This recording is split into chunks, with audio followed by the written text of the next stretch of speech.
ఆదేశాలు ఇచ్చింది. వేరే రాష్ట్రానికి బదిలీ చేయాల్సిన అవసరం లేదని చెప్పింది. కేసులకు సంబంధించి అదేవిధంగా రోజువారీ విచారణ ట్రయల్ కోర్టు చేపట్టాలని హైకోర్టు పర్యవేక్షించాలని ఆదేశించింది.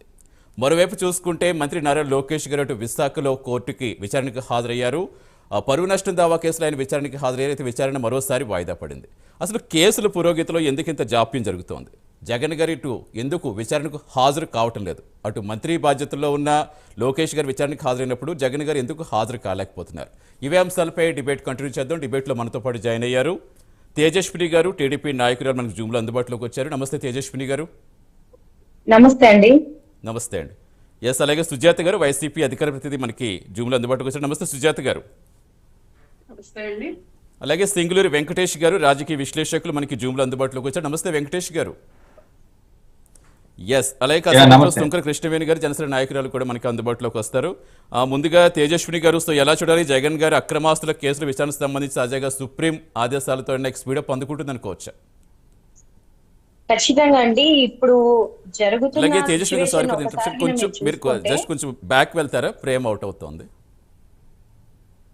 ఎస్, మాట్లాడండి. ఇప్పుడు ఆంధ్రప్రదేశ్ లో జరుగుతున్న రాజకీయాల గురించి ఒక్కసారిగా మాట్లాడుకుంటే, జగన్ ప్రభుత్వం 5 సంవత్సరాల్లో ఆయన ఎన్నో రకాలుగా ప్రజల్ని హింసించాడు, ప్రజల్ని ఇబ్బంది పెట్టాడు. అంతకు ముందు తండ్రిని అడ్డు పెట్టుకొని అక్రమ ఆస్తులను సంపాదించుకొని రాష్ట్రాన్ని రావణ కాష్టగా చేసి ఈ రోజు కోర్టుకు అటెండ్ కావాలంటే లేనిపోనివన్నీ కూడా ఆయన సృష్టించుకుంటూ ఎట్టి పరిస్థితుల్లోనూ కోర్టుకు అటెండ్ కాకూడదు, అటెండ్ అయితే ఆయనకు ఇబ్బంది అవుతుంది.